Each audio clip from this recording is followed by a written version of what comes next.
그래서 오늘 중요한 얘기 제가 딱 드리고 싶은 게 있었어요. 중요한 얘기. 지금 우리 애청자분들 중에 전세를 구해야 되는 분들 계실 거예요.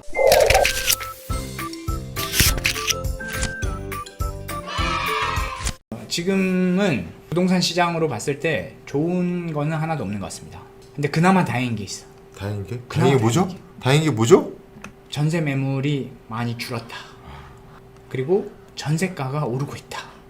그러니까 이게 일단 서울에 한정해서 이게 한정해서. 전국을 다 똑같이 얘기하기는 어렵고 서울에 한정해서 이게 그러니까 2022년에 네. 우리가 하락을 경험했잖아요. 이때는 네. 매매와 전세가 같이 빠졌죠. 네. 그것도 둘 다 급락. 근데 전세가가 더 많이 빠졌죠. 전세가 기울기로는 더 가파르게 빠졌죠. 근데 지금은 네. 좀 다르다. 지금은 다르다. 매매가는 현재 기준으로는 일단 안 빠지고는 있어요. 조용. 네, 조용. 일단은 플러스긴 해. 매매 기준으로. 근데 전세가 약간 급등의 냄새도 나고 있다. 그러니까 떨어질 기미는 전혀 안 보인다, 그죠? 떨어질 이유가 없어요. 지금은 전세는 떨어질 이유가 아무리 고민을 해봐도 전세가가 떨어지긴 쉽지 않을 것 같아요. 서울 기준으로. 왜? 공급이 없죠. 공급이 없어도 너무 없죠. 전세 매물이 뭐 얼마나 감소하고 있길래 네. 그런 건가요? 한번 보죠. 네, 제가 다 정리해 놓지 않았겠습니까? 네. 저희 데이터 성애자 아닙니까? 이게 최근 3년간 평균 전세 물량, 전세 물량. 사실 이 전세 물량도 뭐 아주 정확한 자료는 아닙니다. 근데 그 추이만 보면 추이는 그래도 따라가는 거니까 2020년 10월에 10,000개가 채 안 됐네요. 10,000개. 엄청 줄었어요. 왜 줄었어요? 8월에 임대차 3법 그 전후로 해서 매물이 엄청나게 줄었죠. 임대차 악법. 악법도 법인데, 네. 그 뒤로 늘어났죠. 계속 늘었죠. 이제 이거는 급하게 줄었기 때문에 늘어날 수밖에 없는 상황이었는데 22년 초부터 금리가 막 오르기 시작하면서 어라?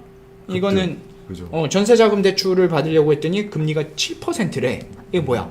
6%도 아니고 7%대가 나와버렸어. 이건 뭐야? 근데 월세로 하면 그때 서울 기준에서 월세로 보면 4% 정도였거든요. 전환이죠. 그 결국에는 전세 1,000만 원이 월세로 보면 1,000만 원이면 40만 원. 1년에 10달이라고 치면 한 달에 4만 원. 1,000만 원이 4만 원으로. 전세 1,000만 원이 월세 4만 원으로. 그러면 4%, 대략 4% 금리. 근데 전세 자금 대출을 7%로 받을래? 아니면 월세 그냥 4%로 낼래? 4% 하죠. 그렇죠. 그리고 계약갱신 기똥차게 또 그럼요. 이거는 사람들이 산수로 원래 잘 사람은 따져. 그쵸. 우리가 네이버에서 쇼핑을 할 때 최저가를 찾으려고 1시간 2시간도 막 검색하는데 이 큰 돈을 갖다가 그러면 검색하죠. 딱 논리가 선단 말이지. 월세가 싸다. 다들 월세로 돌았단 말이죠. 그래서 전세가가 급락했죠.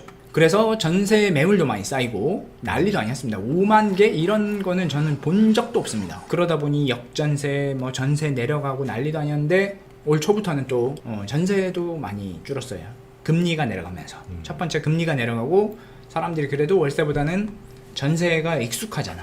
네, 그래서 전세가 많이 줄었습니다. 그죠. 그리고 사실 이 월세가 올랐잖아요. 네, 월세가 그러니까 또 올랐어요. 그렇죠. 금리는 내려가고 월세는 오르니까 그 사람들이 또 이거 할래 하다가 네. 또 여기로 또 올라. 그렇죠. 느낌상 이제 은행에다 주는 돈은 그냥 좀 줄만한데 익숙해. 근데 집주인한테 이게 계좌이체하는 거는 이게 좀 싫고 잃어버리는 돈 같거든요. 그래서 그치. 사람들이 똑같은 값이면 전세를 선택을 해요. 익숙하니까. 54,000개에서 30,000개 이게 단순히 뭐 24,000개가 줄었다가 아니라 퍼센티지로 봐봐요. 거의 한 40% 가까이 절반 가까이 까인 거잖아요. 엄청 줄었어요. 근데 뭐 이것도 아주 적은 상태는 아니다. 하지만 한번 볼까요?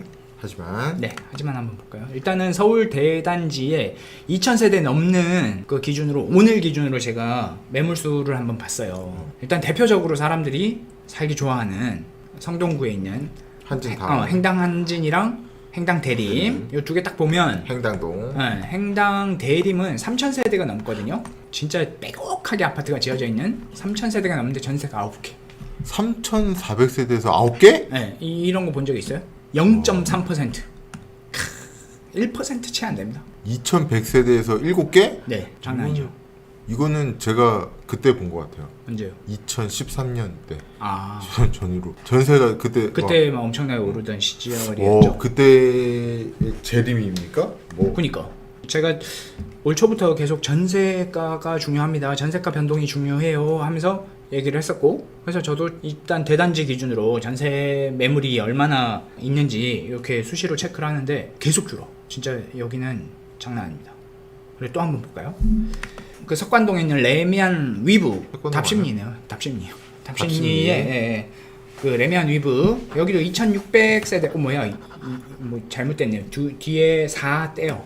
저 뒤에 4 지워주세요. 근데 여기도 2600세대인데 전세가 19개. 여기는 아까보다는 조금 더 많네요. 아까보다는 그쵸. 근데 전세 세대에서 1%밖에 안 되는 거예요.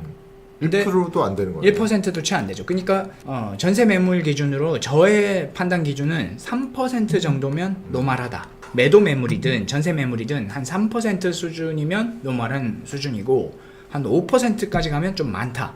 근데 3%보다 아래는 적다. 근데 이거는 1%가 채 안 되잖아요. 엄청 적은 거죠. 네. 그러네요. 그리고 여기도 많이 좋아하죠. 장안 현대 홈타운. 장안 현대. 네, 여기도 1100세대인데 15개. 여기도 1%가 안 돼. 아, 이 대단지인데. 대단지인데, 대단지면은 네. 전세 매물이 끊임없이 나오는 그럼요. 아파트인데도 대단지에 부동산들이 들어가기를 좋아하는 이유 중에 하나가 이 순환이 많이 되잖아요. 거래가 많잖아요. 이게 전세 매물이 단순히 지금 많고 적고가 아니라 일단은 전세는 계속 바뀔 수밖에 없는 그 구조잖아요. 전세는 사실 만기가 되면은 계속 나오는 매물이라서 이 다른 게 아니라 대단지에 부동산 소장님들이 들어가기를 원하는 이유, 전세권 때문에. 그쵸. 매매보다도 전세권 때문에 들어가기를 하죠. 그러니까 매매는 사실 매물은 상승할 때 이럴 때 많이 나오기도 하고, 그러니까 살고 있는 사람들은 만기 이런 게 없으니까 그쵸, 네. 내가 팔고 싶은 갈아타기를 막 하고 싶은 그럴 때 많이 나오잖아요. 그쵸. 근데 전세는 그런 거 없잖아요. 사실 이제 만기가 되면은 음, 재계약을 못했을 경우에는 매물이 나오는 그쵸. 경우가 많잖아요. 네. 그러니까 내가 이 시기에 뭔가 분위기에 따라서 이렇게 막 크게 달라지는 팩트는 아니거든요. 매매에 비해서는. 그렇죠. 근데 이런 대단지면은 그러면 이제 뭔가 이렇게 평균적으로 이렇게 그죠. 평균에 거의 거기서 조금 왔다 갔다 해야 되는데 지금은 확 줄어버린 거예요. 갑자기 확 줄었어요. 뭔가 이상하다. 이상하다. 여기 어디가? 여도 이제 석계역 가까이 있는 석계역에 네네네. 한화 그랑빌. 여기도 사람들 좋아하죠. 여기는 3000세대. 여기는 그래도 1%네요. 1%에 도달했습니다. 네. 여기는 앞에 있는 단지보다는 좀 많은 편. 그렇죠. 나 여기서 부동산 하고 싶어. 부동산이 그렇게 많지 않은데 3000세대인데 그렇게 많지 않아. 부동산 하고 싶어. 근데 1%채 안 되고, 그리고 요 중계역 가까이 있는 중계 그린이랑 중계 무지개 두 개 보면 여기도 1%가 채 안 됩니다. 1% 안 되고 네. 여기는 1% 1% 조금 되고, 여기는 좀 이제 소형 평형도 많고 하다 보니까 오히려 전세가 더 빨리 자주 도는 데인데 그럼에도 불구하고 이게 전세 물량이 매우 적다. 그러니까 여기는 소형 평형이 많으니까 네. 전세를 준 사람들이 많아, 기본적으로 더 많다는 얘기죠. 그럼요. 네. 그래서 좀 순환이 빨라야 되는데 매물이 워낙 적다. 북한산 아이파크. 네, 여기도 뭐 신축이고 아주 신축은 아니지만 서울에선 신축급이죠. 네. 네, 여기도 2000세대인데 전세가 27개. 여기 1% 조금 넘네요. 1.3%. 2%는 안 되고. 그래서 적은 거죠. 그리고 녹번 이편한 세상 캐슬. 네, 여기도 2569세대인데 전세가 14개. 1% 채 안 됩니다. 마레프. 우리 많이 알고 있는 마레프. 여기는 한 2%가 좀 안 돼요. 여기는 이제 그래도 좀 많네요. 네. 다른 데보다는 많다. 다른 데보다는 많지만 여기도 뭐 많지 않아요. 그리고 요 최근에 그래도 마포는 입주가 있었잖아요. 요 주변에. 예, 그것들하고 겹쳐서 조금 많아진 게 아닌가. 그래도 이 63도 굉장히 많이 줄었잖아요. 엄청 준 거죠. 엄청 줄었죠. 8,885세대에서 60세개밖에 없어. 그러면 내가 원하는 그 전세는 없다고 보는 게 맞아요. 자, 신도림. 신도림에서 여기 또 좋아하죠. 여기 2289세대인데 16개. 예, 여기도 1% 안 돼. 관악드림타운, 여기는 좀 등산 좋아하시는 분들, 예, 좀 오르막길이 있는 3544세대인데 전세 29개. 레미안 퍼스티지는 그래도 매물이 조금 있어요. 왜 그럴까요? 왜? 여기 Y. 원베일리 입주잖아요. 아, 입주가 있죠. 네, 원베일리 입주가 있어서 그래도 여기는 매물이 좀 있다. 여기는 5%? 이거 좀 많은 편이네요. 네네, 많죠. 네. 입주가 있어서 그렇다. 네. 도곡 렉스. 렉스는 또 그렇게 많지는 않아요. 거기서부터 그래 좀 거리가 떨어져 있고 렉스는 또 대형이 좀 있어서 그런지 그렇게 많지는 않아요. 2%. 네, 이것도 적은 거죠. 이제 자, KB 부동산에서 매주 자료를 잘 내주고 있죠. 주간 변동률 전세 기준으로. 전세. 최근 2년 기준으로 뽑아봤습니다. 최근 2년으로 봤을 때 21년에 0.22 분명히 상승하고 있었는데 22년도 1월 이후부터 아슬아슬하다가 급락 많이 떨어질 때 얼마까지 떨어졌나요? 마이너스 1.19. 하반기죠. 네, 하반기. 2021년 네, 하반기. 그때 완전 금리 오르면서 급격하게 떨어졌단 말이에요. 이거 주간 아닌가 주간. 주간입니다. 주간에서 1.19% 떨어졌다. 이게 유지가 된다. 52주 유지가 되면 반값 되는 겁니다. 와, 복리로 떨어진다고 실제로 생각하면 반값도 더 떨어지죠. 마이너스를 친 기간으로 따지면은 엄청 짧아요. 이게 뭐 한 9월 정도라고 치면은 여기까지잖아요. 네. 한 4월, 5월까지. 그러니까 금매가 나올 수밖에 없는 환경이었지. 와, 이게 몇 달이야? 9달? 9달 동안 계속 마이너스 친 거네요. 계속 마이너스. 이 전세가 빠질 때 강남이 그 주도했거든요. 왜 주도했느냐? 역전세 맞으면 막 몇 억씩 들어가. 한 번에 막 한 5억씩 내줘야 돼. 역전세가 역전세도 한 5천만 원이면 후덜덜. 어디서 잠깐 돈 빌려와서 이렇게 하겠지만 5억을 갑자기 구해달라고 그러면 집 팔아야지. 그지. 네, 집 여기는 팔아서 대출도 안 된 거잖아요. 그렇죠. 대출도 안 되지. 그리고 지금은 이제 이 역전세를 대비하기 위해서 전세 반환 대출, 전세금 반환 대출이라는 걸 좀 만들었잖아요. 이때 없었어요. 그러니까 막 빠지는데 어쩔 수 없었어. 그래서 금매도 나오고 전세도 빠지고 난리도 아니었는데 그 이후로 그래도 꾸준히 올라서 지금은 플러스로 돌아섰고 근데 지금 오르는 추이를 보세요. 뭐야? 쭉 올라갔네. 훅 올랐죠. 아까 전세 매물 훅 올랐죠. 근데 전세는 올라요. 서울 전세는 저는 오를 수밖에 없다. 첫 번째, 공급이 없다. 공급이 없는 이유가 아파트를 새로 짓는 것도 공급이지만 다주택자들이 전세를 공급을 해줘야 되잖아요. 근데 지금은 공급자가 없다. 다주택자들도 공급을 하기가 힘들어요. 새로운 다주택자는 들어가기 어려운 상황이고 기존에 있던 다주택자들이 공급을 해줘야 되는데 이분들도 전세 더 주고 싶지 않아.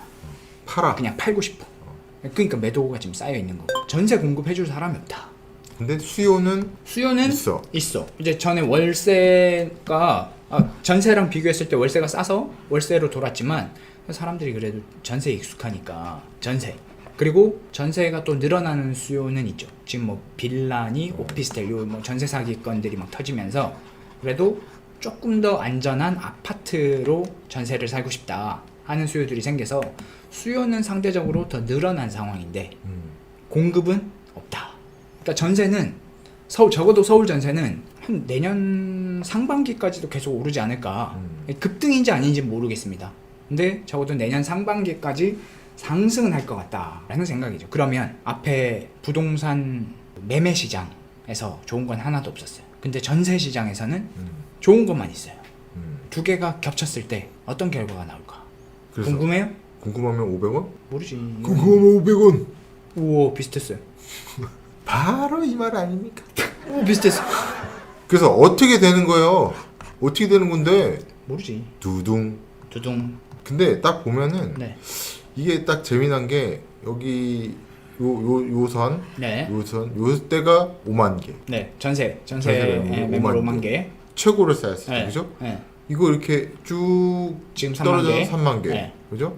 근데 이거는 쭉 올라왔고. 그러면 얘가 이제 매물 수에 연동이 돼 있네. 전세는 그렇죠. 그죠? 전세는 내가 두 집 살고 싶어. 그죠? 이런 가수요가 없으니까. 그죠? 네. 그럼 중요한 건 딱 그거네. 전세 매물이 더 늘어날 것 같냐, 줄어들 것 같냐가 어떻게 보면은 가장 직관적으로 딱 직관적으로 볼 수 있는. 그죠? 지금은 전세 매물이 줄어드는 속도는 많이 떨어졌습니다. 그러니까 예전에는 전세 매물이 좀 급격하게 줄었잖아. 아까 단기간에 거의 한 40% 가까이 빠졌잖아요. 근데 그 정도의 속도로 전세 매물이 줄진 않습니다. 그러니까 추세가 좀 완화는 됐다. 완화는 됐습니다. 근데 이 완화도 감소 추세. 비수기였잖아요. 비수기였지. 비수기였잖아. 근데 10월부터 성수기로 들어가요. 전세는 성수기. 네, 전세가 내년 2월까지는 계속 성수기야. 그렇게 치면은 가파르게 줄 수도 있어요. 그러니까 사실 아까도 호관님 얘기했지만 매물을 늘릴 만한 요인이 별로 안 보이죠. 매물이 늘 수가 없어요. 추가로 다주택자가 생겨야 되는데 없어. 이게 없어. 네. 그죠? 그다음에 신축도 없어. 신축 공급도 역대 최저. 별로 없어. 네. 그러니까 누군가가 전세를 내놔야 되는데 계속 네. 이렇게 뭔가 이렇게 마르지 않는 그렇죠. 샘처럼 네. 탁 내놔야 되는데 그럴 요인이 별로 없어. 생길 요인이 없죠. 그렇죠. 있는 거 가지고 돌려야 되는데 있는 거에서도 지금 빠지고 요인들이 있어. 많지. 그러면은 뭐야? 매물이 감소는 계속 될 가능성이 높다. 그렇죠. 감소는 될 가능성이 높다. 그래서 전세가가 오른다라고 얘기를 이거는 오른다는 거의 한 95% 이상의 확률로 오를 것 같아요. 근데 어느 정도의 기울기로 오를 거냐? 그게 모르겠습니다. 근데 수요는 늘어날 가능성이 높아. 그죠? 저는 전세 대란이 올 수도 있다라는 생각도 해봅니다. 근데 이 전세 대란이라는 거는 사실 저는 약간 저도 대란은 대란인데 갑자기 다음 달에 갑자기 전세가 없어요 라는 것보다는 네. 서서히 이게 사람들이 체감을 하는 그럼요, 걸로 그럼요. 이제 네. 느껴질 것 같거든요. 그래서 이번 성수기, 그러니까 이번 겨울이 네. 지나면서 사람들이 그때는 그래도 잘 모를 것 같아요. 아직은. 그래서 오늘 중요한 얘기 제가 딱 드리고 싶은 게 있었어요. 중요한 얘기. 지금 우리 애청자분들 중에 전세를 구해야 되는 분들 계실 거예요. 중요. 빠르게 계약하셔라. 전세는 빨리 움직여라. 빨리 계약을 하셔라. 내년 2월에 뭐 들어간다고 여유 있게 하지 말고 빠르게 지금이라도 빨리 계약을 하는 거죠. 그러니까 그런 분들 있을 거 아니에요. 내가 학군지로 학군지로 이사하겠다. 이제 우리의 초등학교 들어가니까 학군지로 이사하겠다라는 분들 생길 거란 말이에요. 2월에 가야지. 2월에 가야지. 대부분 이때 2월에 많이 움직이죠, 이사를. 근데 좀 더 빨리. 지금 이제 10월 말인데 대부분 한 2달, 좀 빠르면 3달 남겨놓고 움직인단 말이에요. 그러면 지금부터 움직이면 그나마 구할 수 있고 아까 매물수 봤잖아요. 점점 특히 강북 쪽. 강북 대단지는 매물이 매우 적다. 그래서 움직이려면 지금 빨리 움직여서 내년 2월 입주할 수 있게 준비를 하셔라. 지금부터 움직여라.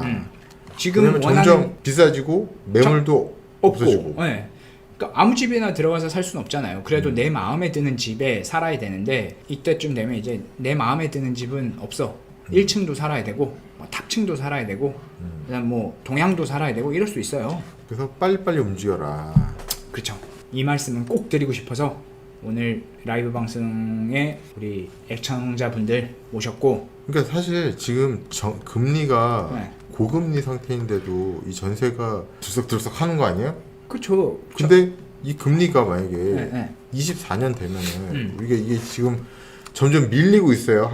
금리 인하되는 시기가. 근데 그래도 24년 하반기에는 조금씩은 내리지 않겠냐라는 얘기는 아직은 있어요. 그러니까 이건 몰라. 근데 그쵸. 하지만 금리가 언제 내릴지는 뭐 우리가 예측하기는 어려워요. 하지만 금리가 지금 이 고금리 상황에서도 전세가 들썩들썩 한다는 거는 금리가 진짜 조금만 내리기만 하면은 난리 나는 겁니다. 이제. 난리 버거지가 되는 가능성이 높기 때문에 이거는 좀 심각하다. 그죠? 항상 우리 시장이 좋지 않을 때 전세가가 올랐어요. 그럴 수밖에 없잖아요. 사람들이 이제 불확실한 미래가 있다라고 하면 돈을 쓰기보다는 좀 소비를 줄이잖아요.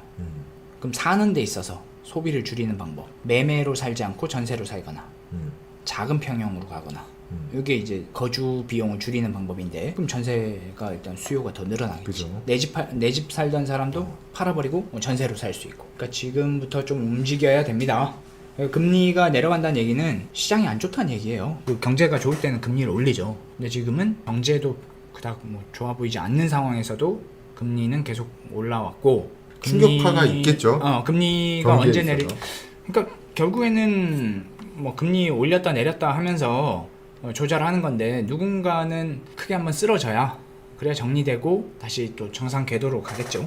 자, 서울 부동산 시장 전세는 오른다. 근데 매매는 너무 많이 쌓여서 저는 약보합 정도로 갈 가능성이 높을 것 그죠. 같아요. 우리 계속 보합 얘기했잖아요. 네, 보합인데 이제는 뭐 강보합, 약보합에서 왔다 갔다 했었는데 지금은 약보합으로 흘러갈 가능성이 높죠. 약보합으로 갈 가능성이 높아요. 왜냐하면 매물이 너무 많이 쌓여가지고 저거를 감당해낼 수가 없어. 그죠. 근데 2022년이랑은 좀 다른 거는 결국엔 전세가 버티고 있기 때문에 매매도 급락은 쉽지 않을 것 같다. 네. 그리고 역전세가 2020년 8월에 임대차 3법, 임대차 2법이 나오고 그리고 전세가 거의 연말까지 급등을 했잖아요. 네. 그래서 그 급등한 전세 그것들이 지금 이제 갱신이 들어와요. 이번 이제 한 12월 정도에 딱 2년 돌아서 들어오는데 이때 역전세가 날 거냐 말 거냐 이거 가지고 많이 얘기했었잖아요.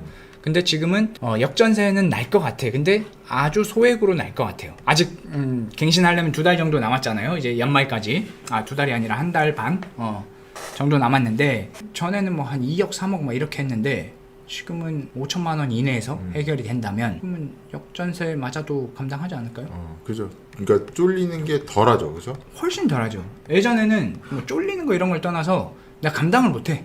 갑자기 2억을 마련해야 돼. 이거 어떻게 마련해? 근데 어디 한 3천만 원, 4천만 원은 뭐 예금에 있을 수도 있고. 그렇지. 그러니까 역전세 때문에 매매를 고려할 수준은 아니다.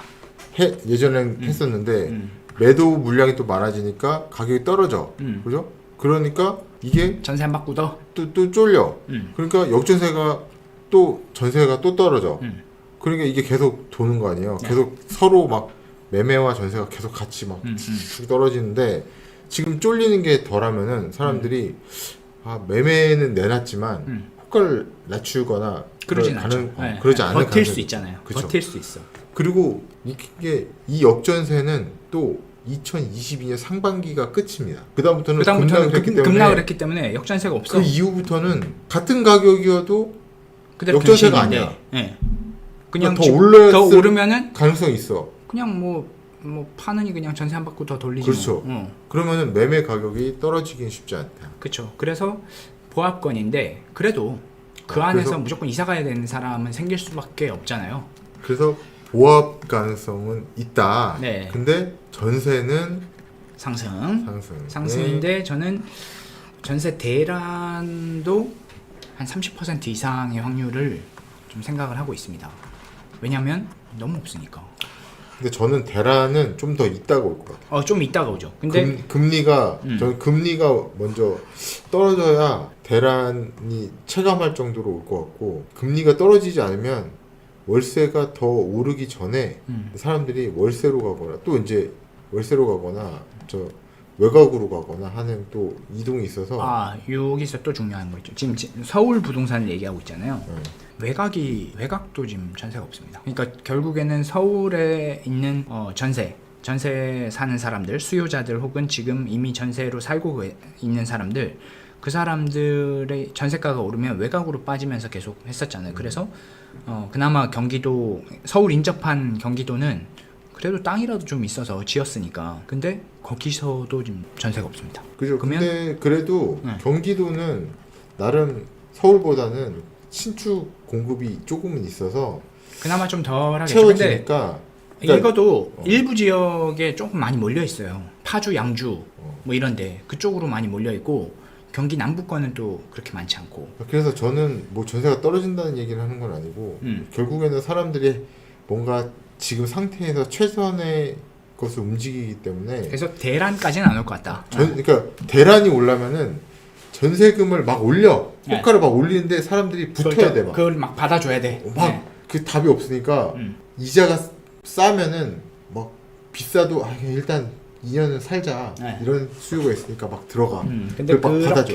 그런 거는 쉽지 않을 것 같다. 금리가 너무 비용이 세니까 비용이 너무 올라가는 거를 내가 감당을 못해. 수요자. 그러면 매매는 내려가는 거고, 그렇죠? 매매는 저는 이 상승을 얘기하기 좀 힘든 상황인 것 같아요. 전세가 오르더라도. 근데 급락은 없다. 급락할 확률은 아까 제가 전세 상승은 95% 얘기했는데 매매 급락이 없을 확률 제가 95% 걸어보겠습니다. 95%. 급락이라고 하면 그 이번 전저점? 급락은 전저점은 아니고 전저점까지 떨어지면 이거는 진짜 뭐 난리 나는 거고요. 근데 전저점이 아니라 예전에 금융위기 수준도 아니고 금융위기 이번에 하락이 금융위기보다 더 가파르게 떨어졌잖아요. 그렇죠. 금융위기 수준 혹은 그거보다 더 가파른 덜 가파른 약간 덜 가파른 그런 건 없다. 그냥 떨어는 질 수 있는데 그냥 일반적인 하락 정도? 네.